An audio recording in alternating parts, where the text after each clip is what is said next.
Alright everyone, so the Jurassic Live 3.1 patch notes are out and it is titled the Dawn Update. We're finally away from the 3.0 kind of era where we had, 3 updates around 3.0, but we're on to 3.1 now. So update 3.1 brings Jurassic Live to South Korea. Find new dinosaurs, abilities, and other game improvements in this update. So what's new? Well, we've got new dinosaurs. First up is Australotitan. Australotitan is a titanosaur and the largest known Australian dinosaur. Its thigh bone alone measures 7 feet.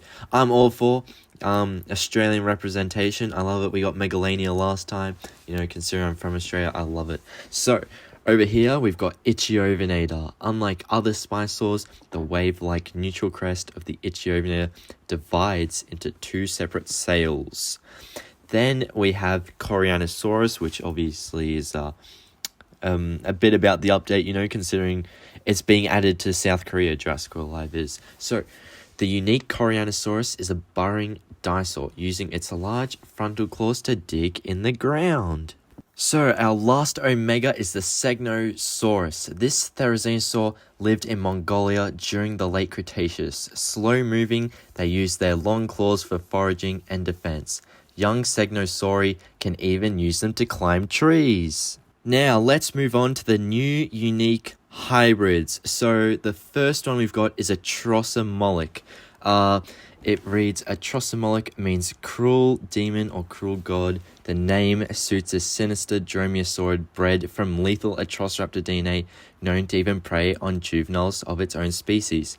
So, Atrocimoloch is part tiger Atrociraptor and part Paramoloch. So hopefully you should have a bunch of Paramoloch.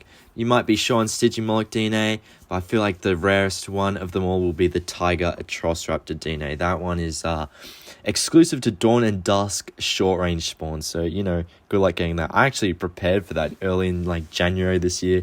I didn't know it was, I kind of assumed it was getting a hybrid considering all the other Atrociraptors did, but anyway, let's move on. So the last dinosaur and hybrid, I guess, is the Segnotherisaurus. The heavy down of this super hybrid helps it adapt to cold environments, where it uses its long claws to fish in ice water. Now, Segnotherisaurus is part Segnoraptor and part Arctodus. So I don't know which one's going to be rare here. We did just have a Segnoraptor event, so hopefully you got your Therizinosaurus DNA. That is exclusive, so you can't really get that. Microraptors in, Zone 2, so, you can go around there. I've got quite a bit. I've got, maybe 10k Microraptor DNA, maybe? And then Arctodus. I think I have enough, maybe, to get to level 20. But yeah, that's about it of the dinosaurs. Only thing left to mention is the new dinosaur rotations. So you can find Australotitan on the map now and Koreanosaurus on the map in late August with our South Korea release. So in the game currently, if you exclude Clever Girl because that's really event exclusive, on the map we have 6 creatures. Australotitan will be the 7th. Considering Clever Girl's gone now, I assume Australotitan will be placed in Local 3 where Clever Girl was. So if you're looking for Australotitan, I recommend probably going Local 3 update day. I can't confirm that, but it may be there, just, according to my theory. But then Koreanosaurus, I don't know where it will spawn. They could do like a Megalania and TORO and combine it with something, maybe FUKUIRAPTor, because that's been around the longest. Or maybe YUXISAURUS, so people can catch up on the DNA because they have less YUXISAURUS DNA than FUKUIRAPTor, maybe. Assumedly, I do know a friend that has way more YUXISAURUS DNA than FUKUIRAPTor, but that's alright. That's another story entirely. But yeah, you can find Segnosaurus in upcoming events, aka you're gonna have to pay for it to get a lot of it, which is unfortunate, but at least we've got 8 dinosaurs now that you won't have to pay for, so if you want to build a team of Omegas without paying, you can, so that's nice. Although, Clever Girl's super, really good. You can use it in PvP, so I would recommend going. I've actually got a level 15 Clever Girl. No money spent besides VIP, so pretty proud of myself on that one. But then we have that Find Itchyovenator on the map when you're sure you can spell its name in our upcoming Spelling Bee event. So I'm guessing it might be in the next pass if it's a Spelling Bee relay. I don't think it'll be a Spelling Bee relay pass. But, we'll have the event on the map, maybe an Isla Assaults. It's just, that feels like a pretty short event for Itchyovenator. I wonder if they'll release it on the map eventually. We've also got a returning raid boss. The Indominus Rex will re-enter raid September 29th of 2023. Now, let's look at, well, you know, dinosaur updates. So, 2 of these affect me really badly because I use them, so I'm not too happy about them, but let's just have a look. So, the first one would be Thylus Intrepidus. This hybrid was not reaching its goals in unique tournaments and the arenas. We've revamped abilities to make this intrepid flock more ravenous and given them the capacity to bypass threshold abilities. Take note, its escape reversal ability can revive fallen flock members. So that's helpful, you know, Thylus Intrepidus getting more action. But here's the problem, the wolves.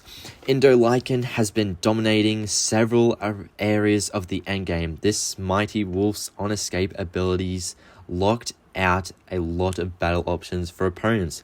We bound down this mighty wolf slightly by adjusting its on-escape ability, but kept the overall versatility of this predator intact. Now, I'm just not a huge fan of this, because one, Direwolf, super exclusive to get a hold of its DNA. I've been grinding that for ages. I have a level 28 Anocionyx, level 26 Indolycan, but with enough DNA to, like, say I could get Indolycan to level 30 right now, or I could get, if I chose to use my DNA on Anocionyx, I could get to an enhancement level 2 with it being level 30, of course.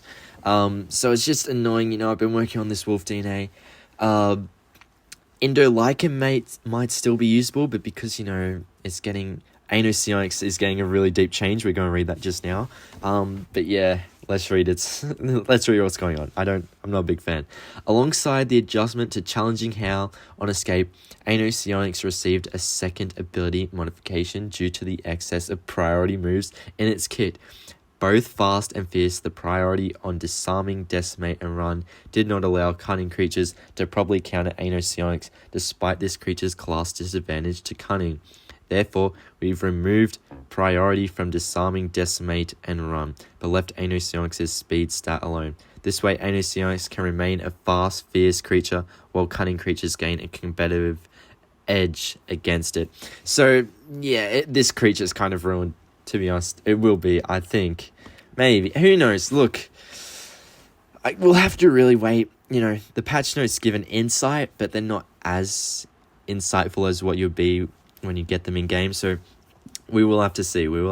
But it's a bit disappointing because Direwolf DNA is so rare to come across. And then you've got the Marsupial Lion. That's event exclusive now on top of it. It used to be local too, but now it's event exclusive. So that's super annoying. But yeah, no, it just rubs me the wrong way because Gemini Deuce, right? It has had its components in the game for years. None of them are exclusive. I even have it level 30, so I wouldn't mind if they nerfed Gemini Deuce, right? I'm not being biased. I did level up my Gemini Deuce to 30. But it's like, why are the wolves getting nerfed when most of their components are pretty much exclusive, mind you? So it's like, But anyway, I think we move on to the new features and whatnot. Let's go talk about them. Back up the top there.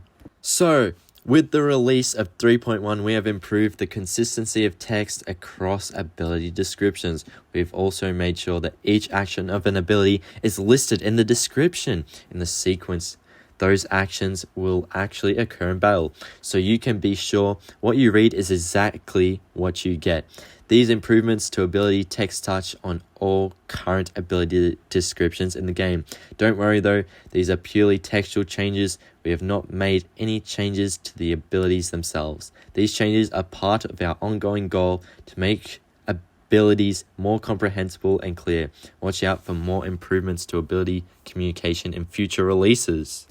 Another thing we have here is friend list improvements. Some members of the community have noticed an issue in their social features that have made their friend list be known to get cut off. This made the screen difficult to navigate. We fixed this issue with an update to the friends list that allows you to add and sort up to 100 friends. Check out the sorting below and look out for more social improvements in the future. Now, I'm pretty happy about this. Hopefully it fixes up friendly battles as well, because sometimes you can get into friendly battles, sometimes you can't. It's just buggy all over. But anyway, there's a lot more to check out in the patch notes. Go click the link description below. Like, comment, and subscribe. I'll see you later. Bye, everyone.